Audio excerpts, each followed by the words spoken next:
I do not think Nintendo will probably really acknowledge the GameCube on the Switch in any sort of online, GameCube Online, NES Online type of thing.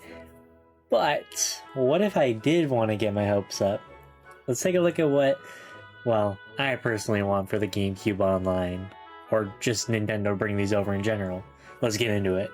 What is going on, everyone? It's Ty here today, and I want to go over some GameCube games that I want to see ported, remade, whatever, on the Switch. I'm sure the title said ported, but I just want to see them on the Switch in some way, whether it's a GameCube Online service, these companies remake their games, anything you think of, I want them. I want them modern. A lot of the games I picked here are mainly expensive games. Most of these games, pretty much all these games, I made it on this list because, one, they're expensive. GameCube games in general are just really expensive. If you want all the 4 Mario parties on the system, you're probably going to be looking about like $300-400. That's a little crazy. And yes, there are other ways, thank you. Anyways, but yeah, most of these games I pick because they're either expensive or I want to see them get more recognition. Some of the series I picked haven't really been utilized, or the type of game they are haven't been utilized in a while. So just in general, I'm just trying to, I guess, maybe with them getting some new life, maybe we can continue them. I don't know. It'll make sense as we go on. Before I get into it, I do want to say thank you all for the support in general. It's been really nice lately. And also, check out the video I probably plug up here. I played Mario Kart with a shotgun. So I don't know, I really like that video. I know it's a lot of different content, but go give it a shot. Go give it a shot. No pun intended. Now let's get into this list. No particular order which one I want more than the other. I just kind of wrote down 5, and again, no particular order. But here, first one we got here is Chibi-Robo. Now, Chibi-Robo is probably going to be a dead series due to the ever declining sales of it. I do think Chibi-Robo Ziplash, no matter what you want to say about it, whether you like it or don't like it, I did probably put the nail in the coffin for the series. However, there is a chance the best one in general, the GameCube one, well, I haven't played it, so I guess I can't say it's the best one, but from what I've watched, it gives me a lot of Katamari Damacy vibes, or just Katamari in general, where it's just something so unique. You're playing as a little Chibi-Robo and just going around this house, like, I don't want to say doing chores, but just doing missions. That's a better way of saying it. It's just really unique and something you don't see at all. So I think putting it on the Switch, because the one big thing why no one's into it, it's a rare game. It was a rare game when it came out. I mean, GameCube wasn't the most popular console, so not many people even got to play it. And now it's an expensive game in general, like 300.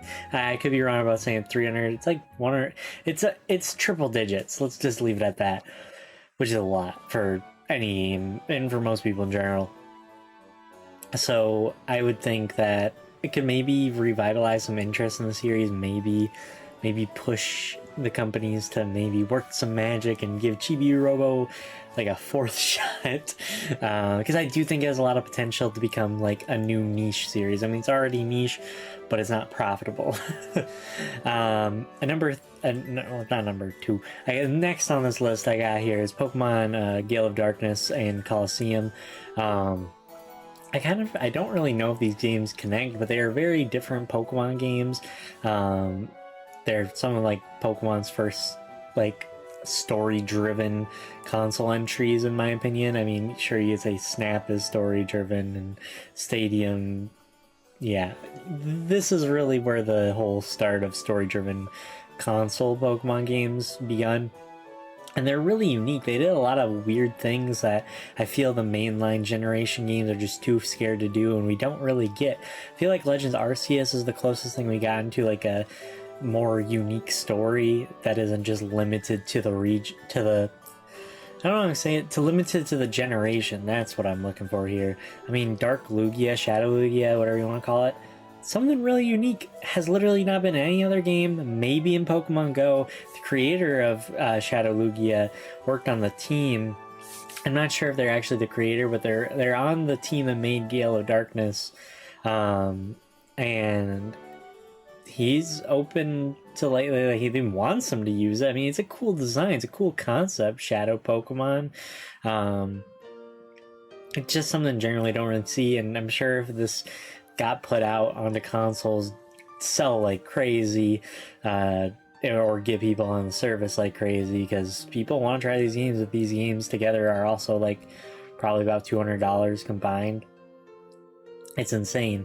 And it's just got a lot of unique stuff. I don't really know what else to say. It's just got unique characters, there's one thing about them is the shinies. Some of them are like accurate, some of them aren't. I don't really know if that's good or bad in terms of quality, but I just think this is the type of Pokemon games that would get a lot more people interested.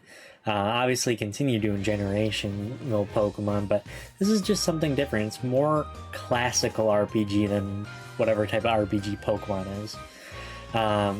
Number 3, I keep doing the number thing, whatever. In number 3 here we got Path of Radiance. This is, again, another expensive game, but Fire Emblem doesn't really lack any interest in the series, though.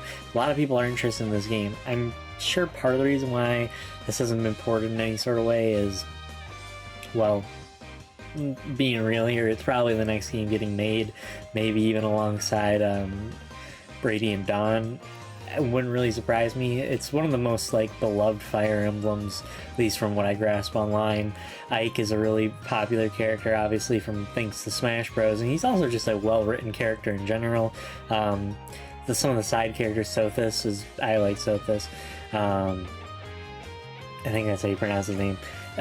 Just in general, this game just does not get any love because of how rare it is and how pretty much impossible to play it. A GameCube only title. Not good news, not good news. If they do a remake, I would like to see Path of Radiance and Radiant Dawn in like one mixed game or something like that. That'd be really neat. I do think it would look stellar in a remake. And I guess I just hope it happens in some shape or form. Next here we got the Twin Snakes. It's a remake of the first Metal Gear game, taking a lot of quality of life changes that the second game had, or Metal Gear Solid 2 had.